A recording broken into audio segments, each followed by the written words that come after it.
Samantala, sa kabila ng mga usaping ibinabato laban sa Administrasyong Duterte ay nananatili pa rin umanong matatag ang ekonomiya ng bansa at wala ring dapat ipag-alala kaugnay sa paghina ng piso kontra dolyar. Ang ulat mula kay Eunice Monte.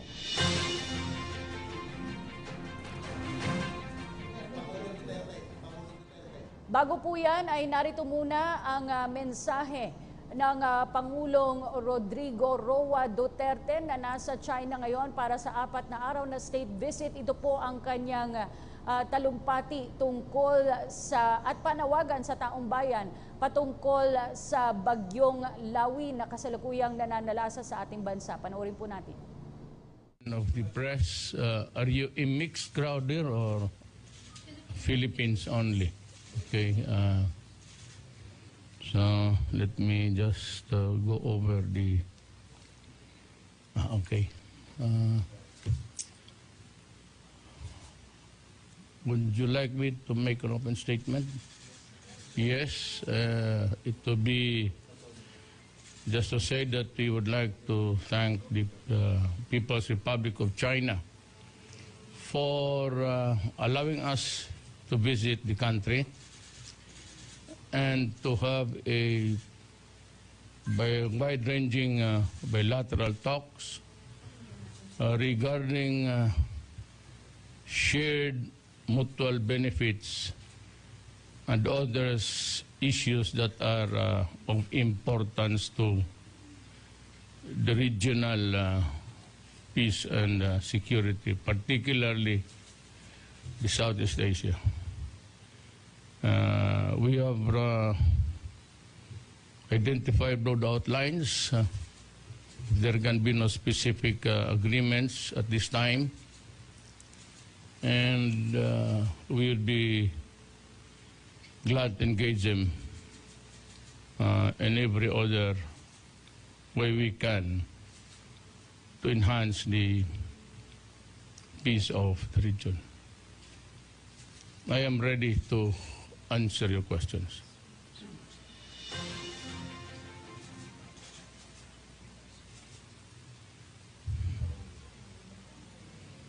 Yes, before I have read this short of the talking points about the tropical cyclone Lawin, which should hit our country, make the landfall any hour now. And we have put in place all things necessary to mitigate whatever consequences the cyclone would bring. By that I'm saying that it is really the destructions that we anticipate and the lives that will be lost. I hope there would be none, but just the same, we can expect some sort of a stronger typhoon this year. We are ready for everything. All is in place, the mitigation guys, the local and the national have been alerted, and of course the concomitant storm surges and strong winds and the possible loss of lives.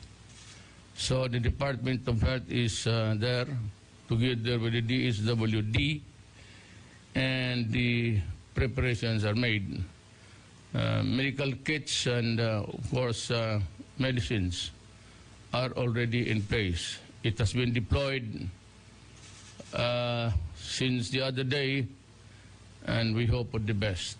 We only pray that we be spared of destruction such as in the previous past, which brought agony and suffering to people. But we are ready. Everything has been deployed. All that is needed is really just to wait it out and wait for the proper advice coming from government. Kung susunod lang lahat, we might be able really to expect a lower damage and lesser loss of lives. I am prepared to answer your questions. Yes, Mr. President, first question will come from Sandra.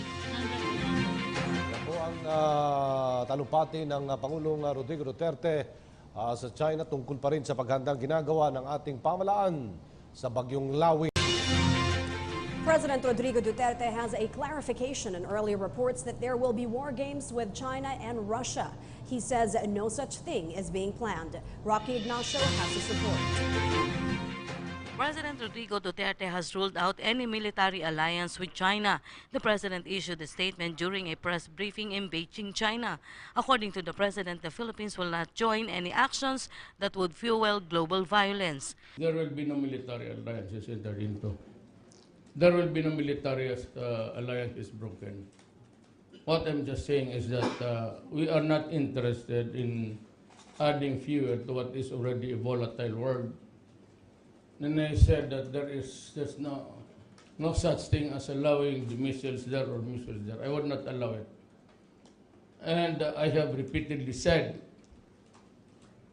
anybody who wants to think about, you talked about Third World War, and even the conflict on a regional level, low intensity thing, it would not promote anything. I am not into that. And if you talk about America, Russia, vis-a-vis China, Great Britain, France, Iran, Pakistan, India, there's a conflict going on. It's getting hot. And if you think that if those nuclear bombs will explode at the same time, then we might not be able to board our last plane out of China. So, last point. Because it will just simply end the world. President Duterte is in China for a 4-day state visit. The president thanked China for facilitating a bilateral talks about shared mutual issues and relevant to ensure regional peace and security. Just to say that we would like to thank the People's Republic of China for allowing us to visit the country and to have a wide-ranging bilateral talks regarding shared mutual benefits and other issues that are of importance to the regional peace and security, particularly the Southeast Asia. We have identified broad outlines. There can be no specific agreements at this time, and we will be glad to engage them in every other way we can to enhance the peace of the region.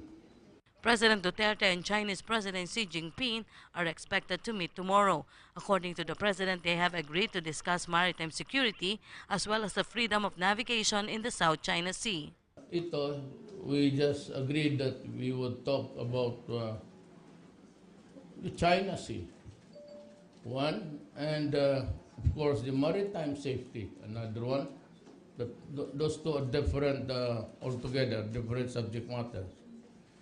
3, the freedom of navigation, to what point and where, that's another one.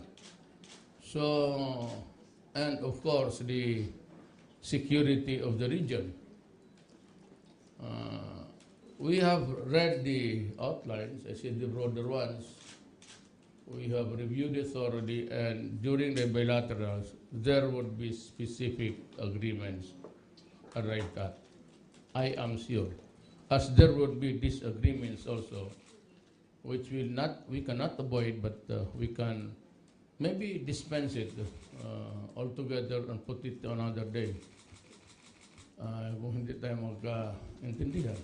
The president also said that he will discuss in passing about the rights of affected fishermen in the contested areas. I will mention it in passing. It's very important because it's livelihood.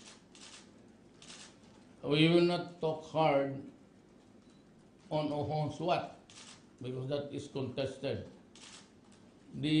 Insofar as on the side of those who believed in the International Court of Arbitration, we have won. But on the side of China, that is not a verdict that is acceptable to them. So in other words, the reality there now is that there is a contest and a conflict. And if you think that there will be an agreement where we give or take or go into a compromise, that has not been taken up even locally. And you would know because you are from there. There has not been any meeting between the Congress and the Executive Department and even the Supreme Court.